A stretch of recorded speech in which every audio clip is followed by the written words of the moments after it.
So let's see kung paano ang iikot pa ba doon sa Angela or may mga option pa ba sa Angela? Pakiramdam ko nga wala pang panalo yung Angela. I'm actually gonna check right now. Pero tignan muna natin ang ating mapa para sa larong ito. Ano nga ba ang lalabas? Flying Cloud? Flying Clouds? Flying, Dangerous Grass, back to back. Dangerous Grass, pare. Sean! Nako, Sean. Oy, by the way, gusto kong i-highlight yung inverted jacket ng Twisted Minds. Ang ganda. Kasi blue yan eh. Pero ngayon kulay pink. Oo nga, ang ganda. Not ka nalay, no? Maganda yung mga merch ng Twisted Minds. Tsaka meron pang, pati yung candy, pare. Meron pang candy. Yung candy na lagi nating inihingi. Oo, buti na lang binibigay sa atin ng libre. Shoutout sa Twisted Minds. Ayan. Mukhang nandito na tayo sa first few bands actually ng Paresto Koponan. Tatanggalin na naman ng Zushin. And sa tingin ko for Twisted Minds, this is very much the same banning face na nakita natin ng game number 1. Yeah. Ang masakit dito for Twisted Minds, no, itong Zushin ban, ginawa nila ito ng game number 1. Pero kinuha nila yung Lancelot. So talagang lalo naging viable yung utility jungle for Smart Omega.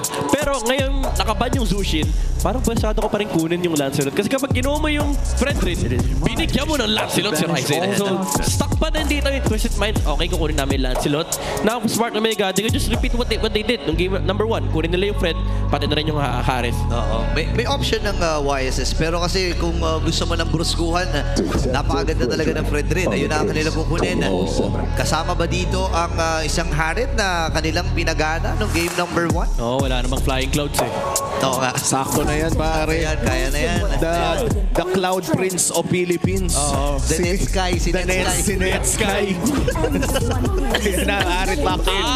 Pero baliktad ang galaw ngayon. Twisted Mind secures Esmeralda. Kasabayan na rin ng Angela. Isa pa yun sa mga lason ng RG. Ngayon, anong gagawin ng Smart Omega? Kunin nila yung Arlot, pantatapat nila sa Esmeralda para kahit paano pwedeng tanggalin sa team fight. Iwas-iwas mo lang, ilayo mo si Fredrin. Tsaka combo din siya sa Fredrin eh, di ba? Yung combo ng Taunt and the Vengeance, yung passive. Yeah.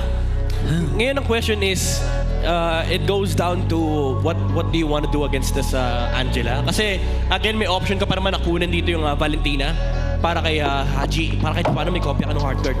Oo. And may chance na din ang side ng Twisted Minds na tanggalin ang Valentina na ito.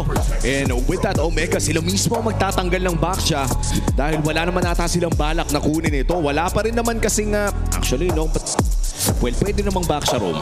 May Baxia game ba si Kaloy? Gumamit, alam ko si Yoshi. Yes, wala pang Baxia game si Kaloy at si Yoshi. Tama, si Yoshi lamang ang gumamit ng Baxia roam so far. Interesting to. Yan ang medyo warranted. Yung Baxia medyo parang overreaction sa Angela pickup dito ng Twisted Minds. Ito nga, Khalid is napakaganda. So now, ang problem dito ng Smart Omega is even if kumuha sila ng pick of heroes, hindi ganun ka-reliable. Kasi may Angela na magdiligtas with the hard guard. So I think you still go back to the Grok. Para kahit paano mayroon kang panggulo sa Lancelot, tapos find a way to deal with the Esmeralda. Actually, kung hindi nga makakalusot ang Grok dito, may mga badang pa na pwedeng ilabas. May gatot din. Dami pa. So, nila, marami pa talagang option dito. Ito si Super Yoshi. Tsaka may Ruby pa siya. Ang daming nilalaro dito ni Super Yoshi, pero mukhang Grok ay tatanggalin na rin. As you said, no, may badang, pero I don't think Kufra, isa rin sa mga ginagamit niya, hindi gaano kaganda sa larong ito. Maliban na lang, of course, kung mag-hyper-focus sila sa Lancelot, no? Yeah. Problema kasi sa badang may shield din eh. Ayun nga lang. So dagdag sip-sipin na sip-sip shield kay Esmeralda eh. So I think for Smart Omega, maganda sana yung highlight sa kanila kaso sila mismo nagtanggal. Yung Joe, kawawa din sa sa Esme. How about Glue Roam? May mga nakikita tayo ngayon ng mga naglalaro doon. Sa RG. Feeling ko Ruby. Ruby or Matilda? Sobrang bilis. How about Glue Roam? No. Ayan na. As you said, no, Midnight Gatot Gacha. Nalock in na rin dito ng Omega. Next 2 picks here para sa Twisted Minds. Naghahanap pa sila ng kanilang roamer, pati na rin ang gold laner. Lunox. Ano pwede ka mag-Beatrix dito? Bea Franco. Nag-catch din actually si Kaloy So baka isa to sa mga option. Kailangan lang nila ng tutunaw dito sa Fredrin. I-retail? I think you'd worry about the Harith kasi mas malaking problema siya. Yung Esmeralda kaya niya i-zone yung Fredrin mag-isa. Kasi kapag tinignan mo, wala masyadong damage yung Smart Omega. Yung Harith lang. Badang, okay. And then, Badang Granger. Well, let's see kung ano ang kukunin dito ng Twisted Minds. Ano kaya ang kanilang magiging pick for the gold lane? Padang carry. Oh, Moscow. Wow. Very interesting pick here. Moscow locked in for Twisted Minds. Doble-doble ang kanilang pwedeng ipadala sa mga side lanes with this Moscow na may access sa SOD, pati na rin yung heart guard ng Angela. Nung game 1, nakita natin si Sean na ginagamit ang kanyang heart guard after pressuring the side lanes. Mukhang mas magdo-double down doon sa ganong estratehiya ang Twisted Minds. No joke, ang ganda ng Changi dito. Changi pick. Oo, Kahit may shield, parang nag-iisip kasi ako ng slow hero. Siguro mga Eve, Lilia. Pero Valentina yung pinakamaganda eh. Kasi pwede mo kunin yung mga heart guard. Tapos malaking problema yung Fred rin. Kahit nga yung Arlot eh. Arlot na may heart guard. Yeah. Oo nga, mahirap ba? Pero ano ba to? Mid lane na lang ang inaabangan, no? I agree, Valentina might just be the best pick here para sa side ng Omega. At pero ang kukunin nila ay Farsa. Ang burst damage, ang hanap ng side ng Omega at pati na rin comfort. Kung babalikan natin ang week 1 ng Omega kung saan nakakita rin sila ng mga magandang resulta, ay nanggaling ito sa performance ni Haji on this Farsa pickup. Oo, ang ganda rin ang control nila dito sa mid, no? Kung iisipin mo, ang bilis ng clear wave, ang bilis ng rotation. So, isa to sa mga kailangan matahan ng Twisted Minds. At ngayon napapasok na tayo sa ating game number 2 of the Series 2. Nakita na natin kanina na nakaangat ang Omega sa kanilang early game fights via that Esmeralda na hawak ni James. Na kaya magiging kwento dito sa game number 2. Makakalamang na naman ba sila with this type of composition na may burst damage kay Haji? O gagana na ba yung Angela composition ng Twisted Minds na sinubukan din nila kanina? Welcome to the Land of Dawn. This is game 2 of Omega versus Twisted Minds. At mukhang makikita na natin dito kung paano magpapatuloy ang storya ng sering ito. Yan ang aabangan natin. Again, dalawang Purify ang ibinigay dito ng Twisted Minds against Smart Omega. Malaking respeto para sa mga crowd controls. Sobrang laki nung worry ko dito for Smart Omega, honestly. Baka magwala yung Esmeralda. Lalo may kasamang Angela. And ang sagot dito ng sagot ng Smart Omega is artillery damage. Ang problema is kapag hindi Esmeralda yung target nila, ang laki ng zone potential ng Twisted Mind. So for Smart Omega, for this to work, kailangan sobrang tindi ng focus sila na ma-shutdown dito si Lanzo.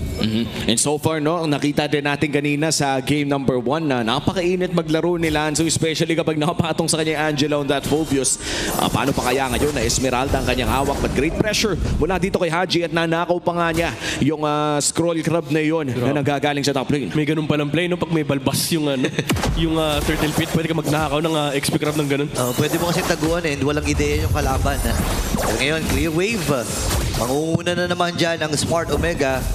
Control na naman doon sa itaas ang kanilang siniset. And so far, tahimik ang Land of Dawn. Magte-tradean lamang ang mga side laners natin. And looking at the Infinix in-game equipment, wala pa naman nagbabago masyado. Pupunta muna tayo sa ating mga Tier 1 boots rather, na mukhang lahat sila ay bibili na ng kanilang mga upgraded na sapatos sa larong ito. Warrior boots para kay Sean, ha? Nagra-rush nga si Nagra-rush si... I think si Sean mismo yung hindi. Nagra-rush ng Glowing Wand. Yung Angela. Same thing ginawa niya kanina. Wow, kakaiba ito, ha? And may kita natin ngayon na nagsasama-sama dun sa may balbas.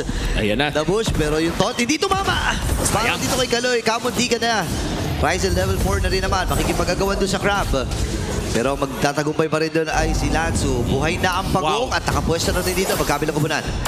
Loki, magaling yung mga laning phase dito ni Netsuki, no? Parang napakahirap talunin. 1v1 setup ang harit nito ni Netsuki. Ngayon si Lanzu nagbibigay ng vision para dito sa Twisted Minds. Tatalo na with the Falling Star Moon. Mahanap si Haji, 3v1. Sasakay ang Angela. Hard guard na nagamit na rin. Haji kailangan matras pero Feathered Earth na ginagamit na rin niya. Pero pumasok na rin si Kaloy with the flicker. After the guard, inabot na si Kaloy. Kakayanin ba nilang tunawan ito si Kaloy? Makakatakas ba? Parang hindi na nga ata kasi si James ang kikitil sa kanyang buhay. And that might just be the turtle as well para dito sa Omega. MP the King ay kumukuha pa rin ang kanyang purple buff pero mukhang sisimulan na nga rin. Pagre-retrain pa ata dito ni James. Nandito na ang Heart Guard at mukhang makaka-contest pa.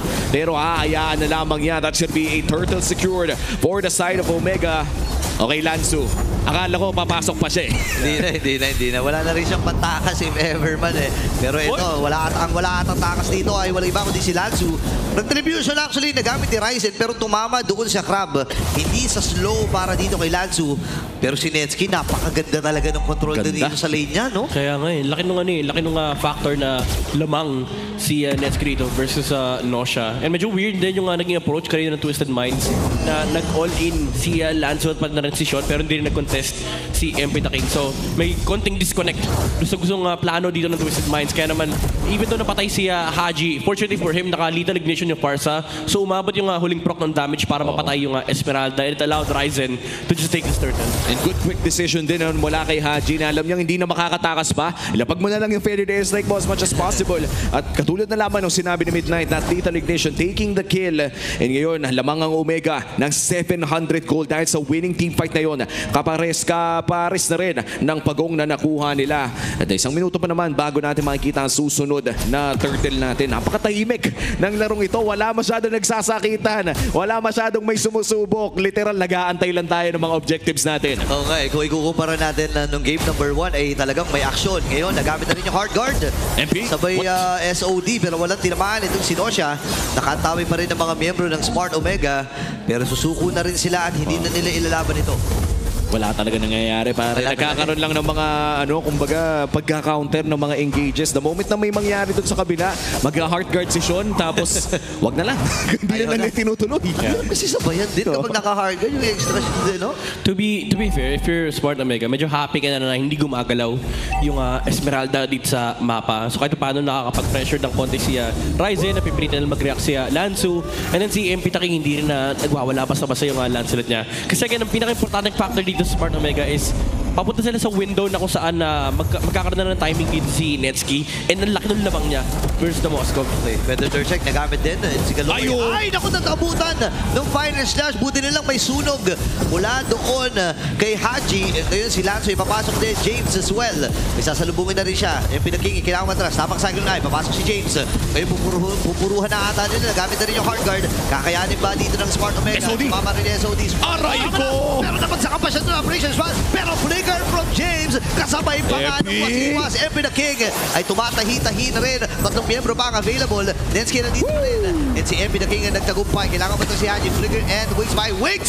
Para na makaligtas. Pero makikipagsabayan rin si Netsky. Atras muna mga miyembro ng Twisted. At ang nagtagumpay sa pagong. Walang iba kundi si MP. Napakahaba ng laban na yon. Pero parang nakakabigla yun. Pagka-SOD na pagka-SOD mo, lalapagan ka ng Appraiser's Rat sa gitna. Kaya nga, nasakto gitnang-gitna si Nosha.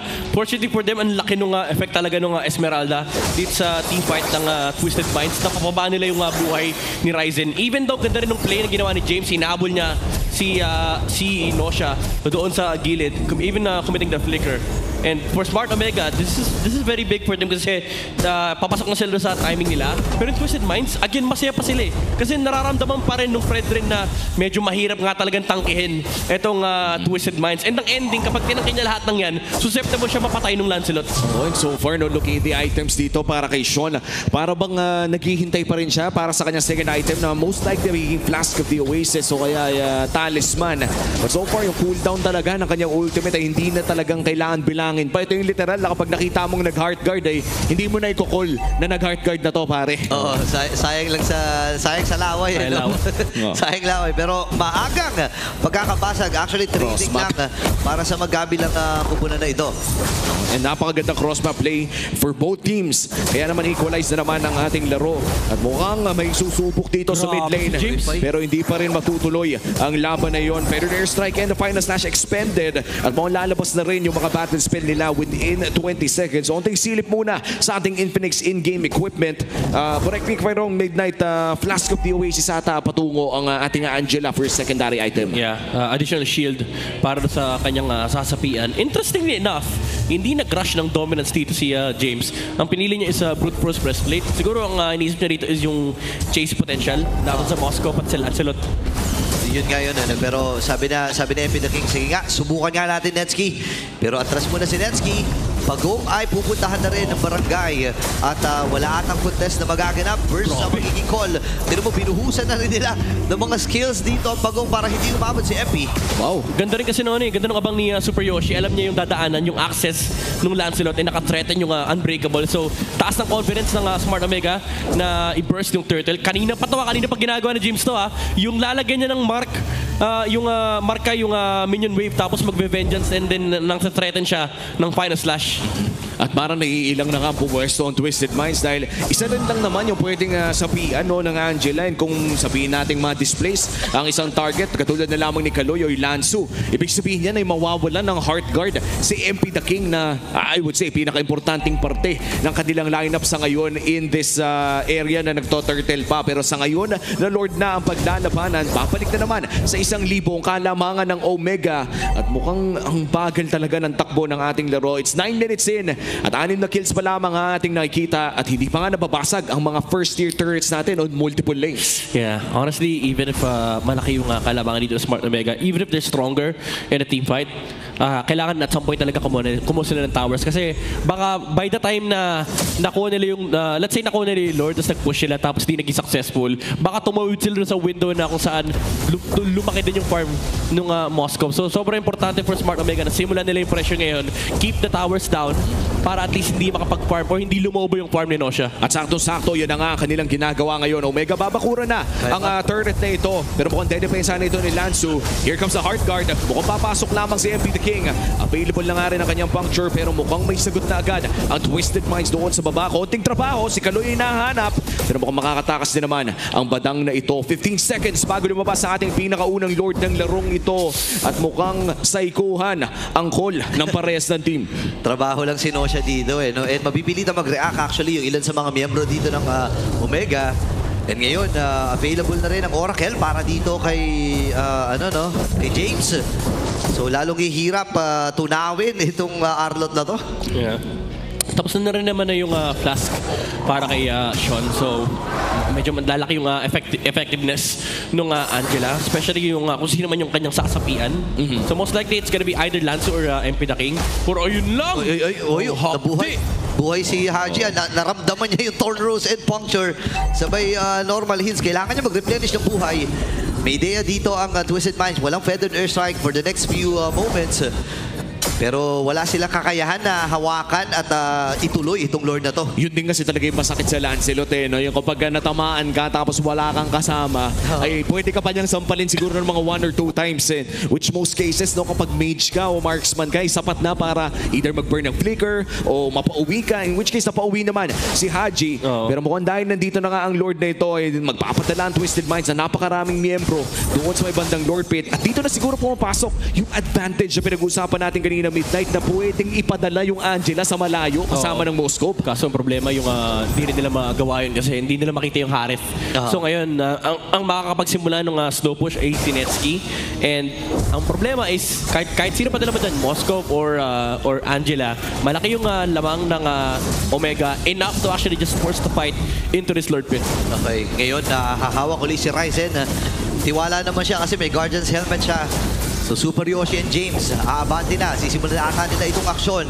Dito mama, pero nandun yung final slash. Pupuntahan nito si MP the King, nakasanib na yung Horjan. Pero si Haji ang makakakuha ng Lord. Kailangan yung matras. Ryzen dito, sinusoak lang yung mga damage from Twisted.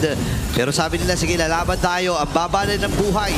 Dito ni Lansu, natamaan pa ng Feather Airstrike sa pool din ng SOD. Pero hindi na muna sasama si Nosha kasi Torre muna sa ibaba ang kanyang magiging target.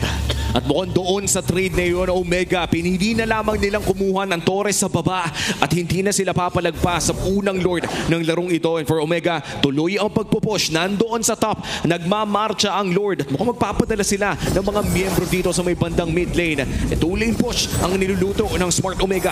Yeah, in fairness, ang ganda ng attempt ni Kaloy para itulak yung Fredrin palayo sa Lord Pit. Kaso nandoon yung Priestess Wrath and then yung awareness din ni Haji na maglagay ng additional damage just in case para hindi manako yung Lord mula sa Smart Omega. Ngayon, kasama nila yung Lord sa itaas. Napailawan na rin ng Twisted Minds. Alam nila na magkakasama ang lahat ng miyembro dito. Pero na yung final slash! Mapupuro ang si MP the King.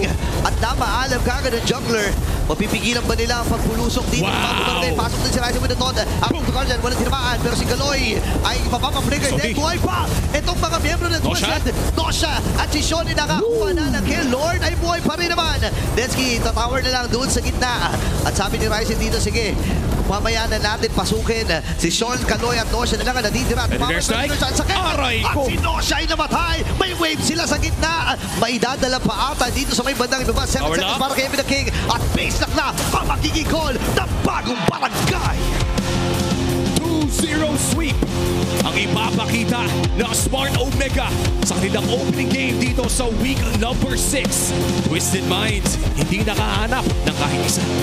Malinis na MLBB ang pinakita sa atin ng barangay. Controlled aggression and dinaan sa tapang yung mga team fights na in-enforce na laban sa Twisted Minds. Alam nilang lamang sila. Kaya napatunayan nila na talagang malakas ang barangay. And what is, I would say, what a series para dito kay James. Game 1, nakita natin ang kanyang napakagandang Esmeralda play. Ngayon naman sa game number 2 na ito ay nakita na rin natin ang kanyang Arlot na maging nakuha ding crucial na pick off doon sa kanilang final push kung saan napita sila si MP the King. Pero of course, palakpakan pa rin natin ang Twisted Minds sa kanilang unang pakita dito sa week number 6. And hopefully, maging mas maganda ang kanilang ipapakita sa kanilang susunod na laban. Balik tayo sa Smart Omega.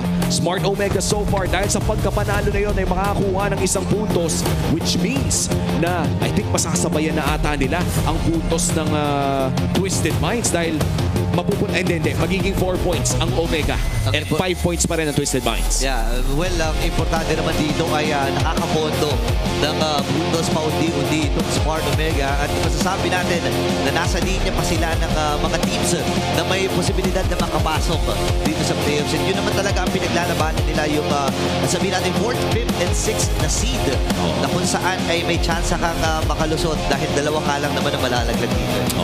Ganda talaga nung ang dami ring standout player dito sa side ng Smart Omega. Kanina hin-highlight natin si Netsking, ganda ng laning stage niya. Tapos pati si James, ganda naging performance niya. Well, dahil nga nanalo ang Smart Omega ngayon ay makakausap natin ang winning team. Pupunta na tayo sa main stage kasama ang ating mga hosts.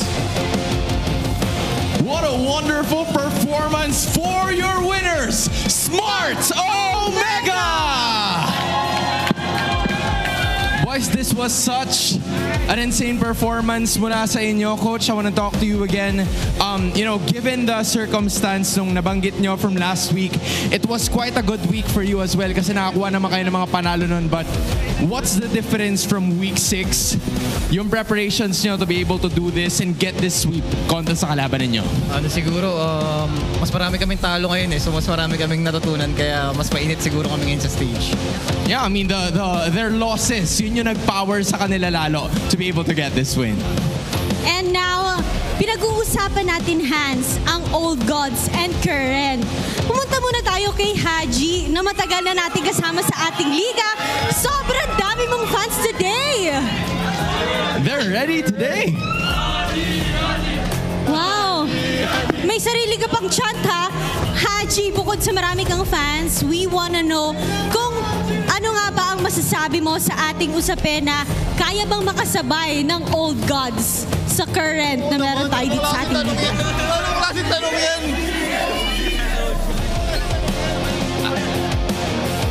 Siguro depende lang talaga sa team para sa akin. Siguro mas better team lang kami ngayon. Kaya nanalo kami. Pero may tanong din ako, Haji, bilang mid laner, and nakikita rin naman natin talaga na nagpa-perform well din ang ating mga mid laners like Sean na Correct. nakalaban nyo rin kanina. Paano mo i-rank ang sarili mo versus Sean? Ano lang. Oh, how would you rank yourself? Tingin mo ba, pantay kayo? Are you a better mid laner? Or is Sean better than you as of the moment? Siguro po sa depende lang po siguro sa mga hero. Siguro po pag Nagagalit na. Nagagalit. siguro po pag halimbawa Kimi gamit, siguro mas lamang siya sa akin. Pero pag mga ibang hero po, feeling ko mas lamang ako. Like, makakagor. Okay, sige. Let's specify more about that. Suportado ni Yoshi. I like it. Sa tingin mo, Haji, which hero would it be na pakiramdam mo mas malupit kapag ginamit mo kontra pag ginamit ni Sean? Siguro, Angela. Angela, sabi kasi nila lahat, sobrang dami mo supporters na parang ayaw ka na nilang pasagutin. Pero we're already talking about rivalry sa mid lane. Pero ngayon, Haji, gusto namin malaman, sino ba sa tingin mo ang pinaka-rival ng Smart Omega? Grabe, may madla. May madla. Pero para sa inyo, guys. daw po kasi AP Bren daw po kasi Smart Omega daw di nanalo sa AP Bren eh. Hindi to sila nanalo sa bawi. AP Brand. So far, wala pang bawi sa AP Brand. So with that being said, I think there's a lot of people. Ayan, rinig na rinig mo sila. Sige, sa inyo na spotlight, boys. Haji, anong mensahe mo para sa lahat ng nanood today sa arena? And of course, sa kanilang mga tahanan na nanonood ngayon. Opo, maraming salamat po sa pagsuporta sa akin tsaka sa amin. Tsaka sa pagpunta po sa venue. And thank you po. Ingat po kayo lahat. There we finally have a humble Haji wraps it up for a win for your winners, Smart Omega!